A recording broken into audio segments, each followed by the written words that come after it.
Hello everyone, good morning and welcome back to my channel Shampa family ব্লগে সবাইকে স্বাগত। তো আমরা অলরেডি এখন একটু বাড়িতে আছি।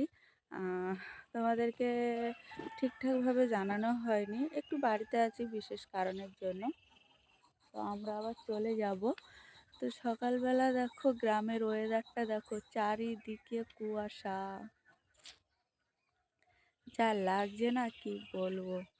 তো চলো ভিডিওটা এখান থেকে শুরু করছি। সবাই সম্পূর্ণ ভিডিওটা অবশ্যই দেখবে, আর যারা নতুন তারা অবশ্যই চ্যানেলটা সাবস্ক্রাইব করে দেবে।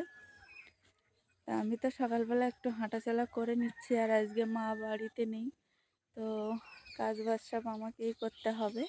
কিন্তু গল্পটা হচ্ছে আজকে সকালে রান্নাটা নেই। আমি পাখা গোবর দেবো, মানে ওই যে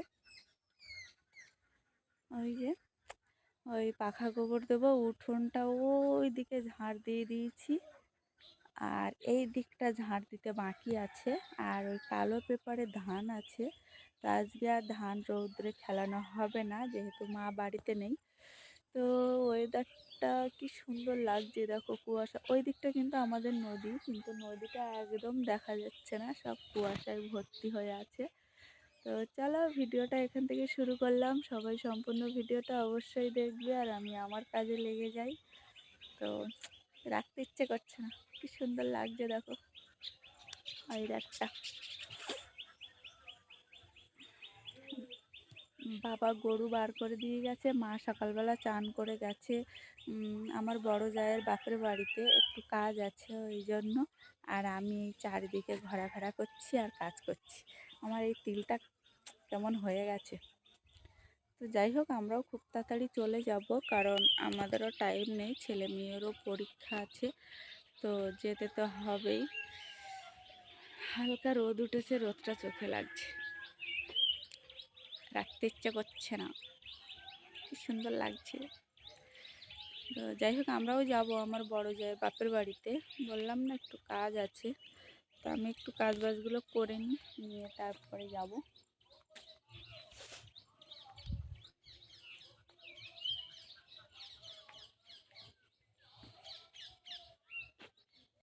তারপরে বন্ধুরা দেখো, এই যে চলে আসলাম রান্নার জায়গাটা পরিষ্কার করতে। যেহেতু রান্না হবে না ঠিক আছে, কিন্তু জায়গাটা তো পরিষ্কার করে রাখতে হবে।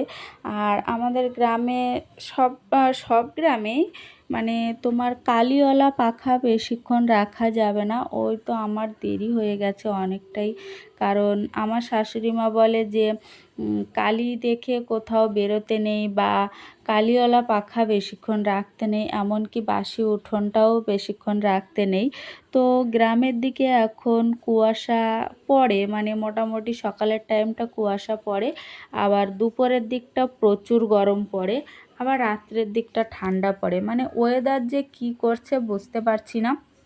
তো যাই হোক, আমরা তো গড়িয়াতে থাকতে গেলেও অটোমেটিক বাড়িতে আসতাম, দমদমে থেকেও অটোমেটিক বাড়িতে আসি। তো ওই জন্য এখনও বাড়িতে আছি। আর সবথেকে বড় কথা, শ্রাদ্ধর কাজকর্মও হয়ে গেছে, সেই কারণে আমরা আপাতত এখনও বাড়িতে আছি। যাব, একটু লেট করেই যাব। লেট করব বলতে বেশি লেট করব না, কারণ মেয়ের আবার পরীক্ষা আছে, আর ছেলে তো পরীক্ষা দিতে পারলো না, সেটা তোমাদেরকে ভিডিওর মাধ্যমেও জানিয়েছি। তো যাই হোক, আপাতত সমস্ত কাজ আমি করে নিচ্ছি, আর রান্নাটা থাকছে না। বললাম না আমার বড় জায়ের বাপের বাড়ি যেতে হবে, ওখানে অনুষ্ঠান আছে, মানে পূজা হয়েছিল, সেই পূজার খাওয়া দাওয়ার নেমন্তন্ন আছে।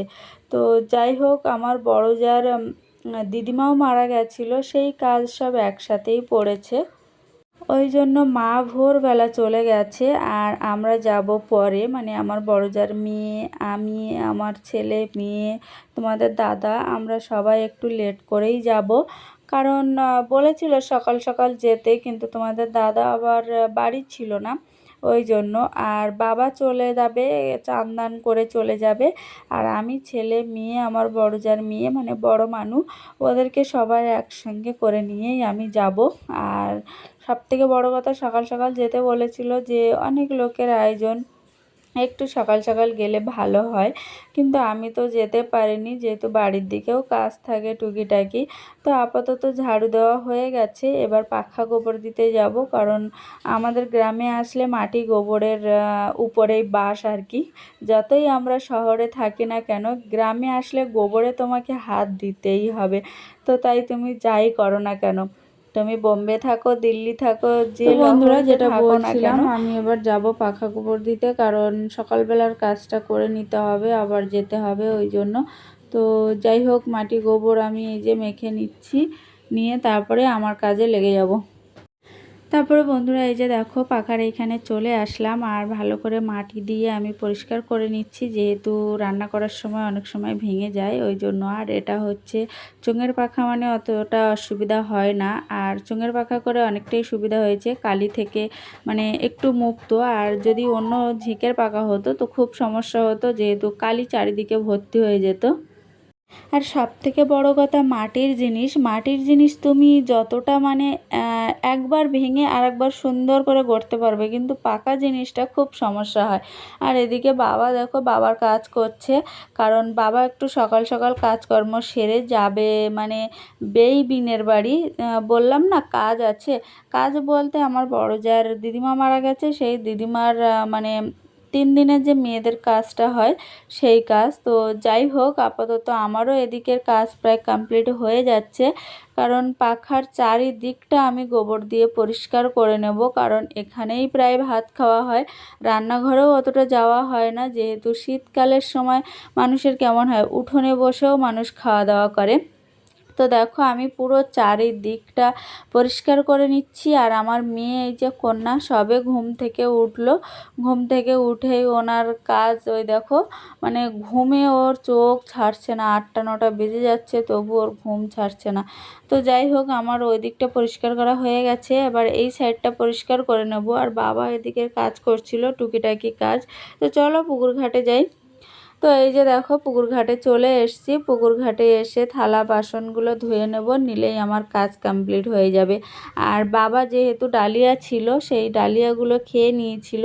আর ছেলে মেয়ে রাত্রের ভাত ছিল, মানে শুকনো ভাত যেটা, ওই ভাতগুলো ছিল, আর একটু আলু সেদ্ধ করে দিয়েছিলাম, ওরা খেয়ে নিয়েছিল। তো যাই হোক, আমি বাসনগুলো ধুয়ে তারপরে ওদেরকে খেতে দেবো, তার আগে আমি তোমাদেরকে একটু বলে নিলাম। তো যাই হোক, সরি, ভুল হয়ে যাচ্ছে, বারবার ভুল হয়ে যাচ্ছে। তো এবার যাব আমি। আর কি কি কাজ, আর তো কোনো কাজ নেই, কিন্তু একটা কাজ বাকি আছে, সেটা বাবাকে নিয়ে তারপরে যেতে হবে। সেটা হচ্ছে কলা গাছে, কারণ কলা গাছে কলা পেকে গেছে, কিন্তু পাখিতে খেয়ে নিচ্ছে, সেই গাছটা কাটতে যেতে হবে। তো আপাতত এই কাজটা কমপ্লিট করে না করে তো যাওয়া যাচ্ছে না। তো চলো এই কাজটা কমপ্লিট করে তারপরে দেখাচ্ছি।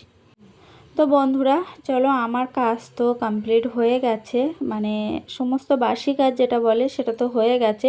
আর আমাদের গরুটা না ইদানিং খুব গুতোচ্ছে। তো যাই হোক, ওরও বেবি হবে, তো ছোট্ট একটা পুচকু মুচকু বেবি হবে। তো আমি যাচ্ছি এবার বাগানের দিকে, কারণ আমাদের পেয়ারা গাছে পেয়ারা কটা বেঁধে রেখেছিল বাবা। তো কটা পেকেছে আর কটা কিভাবে আছে দেখি, কারণ পাখির জন্য তো থাকে না। তো যেহেতু কাজ হয়ে গেছে, মানে এবার ঘুরে বেড়াও ঘুরে বেড়াও, সারাদিন ঘুরে বেড়াও। তো যাই হোক, বাবাকে ডাকলাম, বললাম যে কলা গাছটা কেটে দাও, কারণ কলা গাছটা না কাটলে কলা গাছে যে পাখি বসছে, পাখি বসে কলাগুলো খেয়ে নিচ্ছে, মানে একটু করে পাকছে খেয়ে নিচ্ছে। আর এই যে দেখো এখনও বিট আছে, মানে শাশুড়ি মা এই সাইডের যে বিটগুলো ছিল সেগুলো তোলেনি। তো আমি আরও ভাবছিলাম যে এগুলো এখন থাক, যখন আমি যাব তখন নিয়ে যাব। তো আবার ভাবলাম যে বাড়িতেই তো রান্না করে খাওয়ালো, আর ফের নিয়ে যাওয়ার কী দরকার। আর এই দিকে যে গাছগুলো দেখতে পাচ্ছ, আম গাছ, ছোট ছোট আম ধরেছে, কিন্তু কতটা কি আম থাকবে জানি না। আমার মেয়েকে বলছিলাম যে ছোট ছোট আমগুলো দেখিয়ে নে। তো আমগুলো খুব ঝরে যাচ্ছে, খুব ঝরে যাচ্ছে। আর বছরে আমগুলো অনেক আম ছিল, এই যে দেখো আমগুলো একটাও থাকবে না। আর বছরে অনেক আম ছিল, এই যে দেখো ছোট ছোট গুটি এসছে। আর এবছর আম খুবই কম এসছে, মানে আগে যে পরিমাণে এসছিল সেই পরিমাণে এবছর আম হয়নি। তো যাই হোক, আমাদের টুকিটাকি যা গাছ আছে হয়ে যায়, মানে বাড়ির গাছের আম টুকিটাকি সবারই হয়ে যায়। আর এগুলো হচ্ছে শশা গাছ দেওয়া, যেহেতু এখানে আলু দেওয়া ছিল তো লাস্টে আলু তুলে শশা গাছ দিয়েছে। আর এদিকে সিম গাছ দেখো, সিম গাছ আর বছরে হয়েছিল, এ জায়গায় হয়নি, অন্য সাইডে হয়েছিল, আর এবছর এখানে হয়েছে। তো সিমের এখনও ফুল হয়নি, তো কবে ফুল হবে আমি জানি না। আর বছরে এই নারকেল গাছের গায়ে হয়েছিল, আর এবছর ওখানে হয়েছে। আর এদিকে দেখো পেঁপে গাছের অবস্থা, পেঁপে গাছের মাথা নেই, কিচ্ছু নেই, জাস্ট ফুল একটুখানি আছে। তো আমি ওই ফুলের গন্ধটাই দেখছিলাম যে কেমন লাগে ফুলের গন্ধটা, কারণ ফুলের গন্ধটা অনেক সময় সে বেল ফুলের মতো লাগে এমন গন্ধ মনে হতো, কিন্তু পরে দেখলাম কি বাজে গন্ধ। তো যাই হোক, এবার যাব পেয়ারা গাছে, পেয়ারা গাছ থেকে যাব কলা কাটতে। তো যাই হোক, আমাদের এই গাছের পেয়ারাগুলো এত মিষ্টি আর এত শাঁস, কারণ এইটা হচ্ছে আমার বাপের বাড়ির গাছ। আমার দাদু যখন বেঁচে ছিল তখন এই পেয়ারাগুলো চাষ করতো, কেজি পেয়ারা যেগুলো বলে।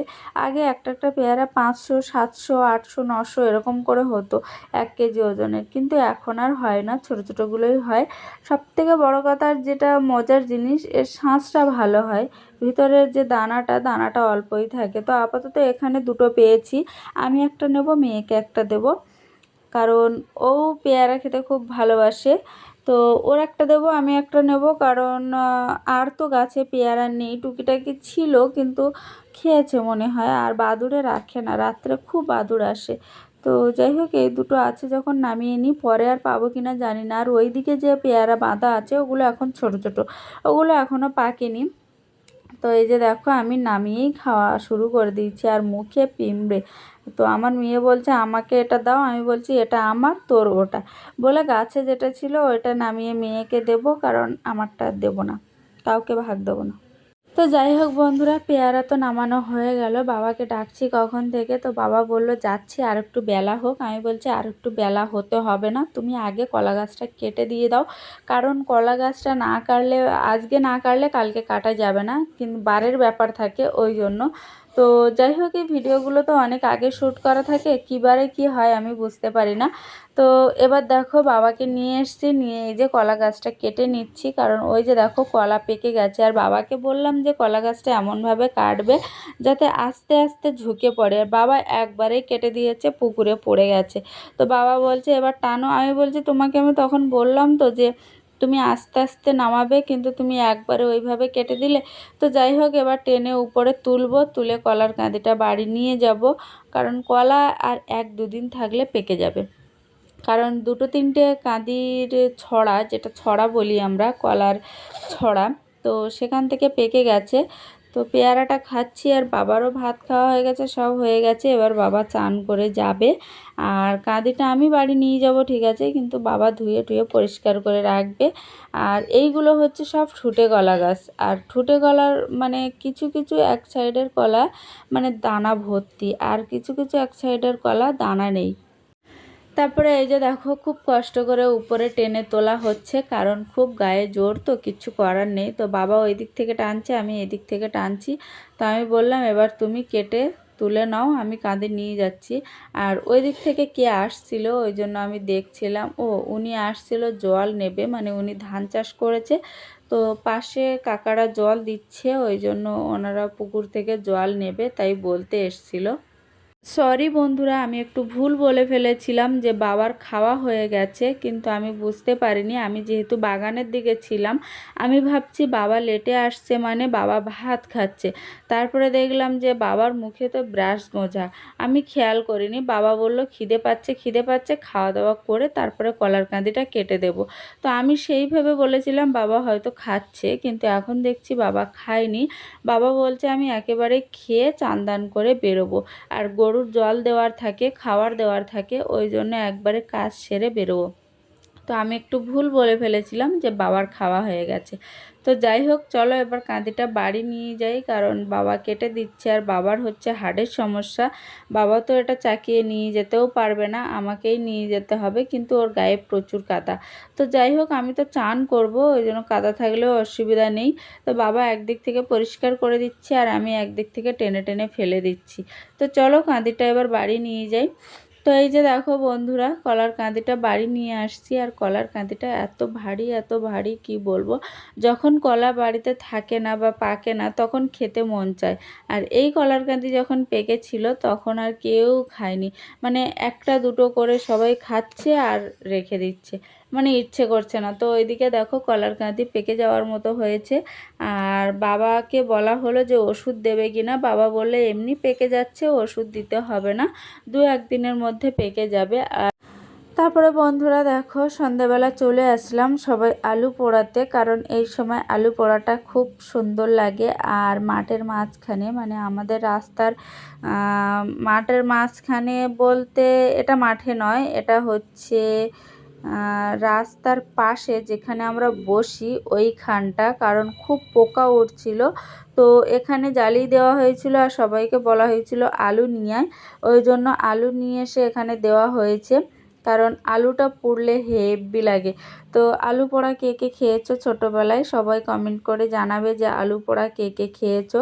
আমার তো ভীষণ ভালো লাগে। আর সবথেকে বড় কথা, মাঠের মাঝখানে যাব, যে মাঠের যে খড়গুলো ওইগুলো ছিঁড়বো, ছিঁড়ে আগুন জ্বালিয়ে আলু পোড়াবো। আমরা তো ওটাই করতাম, কিন্তু এটা তো আমরা রাস্তার উপরে দিয়েছি যেহেতু পোকা উঠছিল বলে। তো আগুন জ্বালানো হয়েছিল বলে আলু তো দিতেই হবে।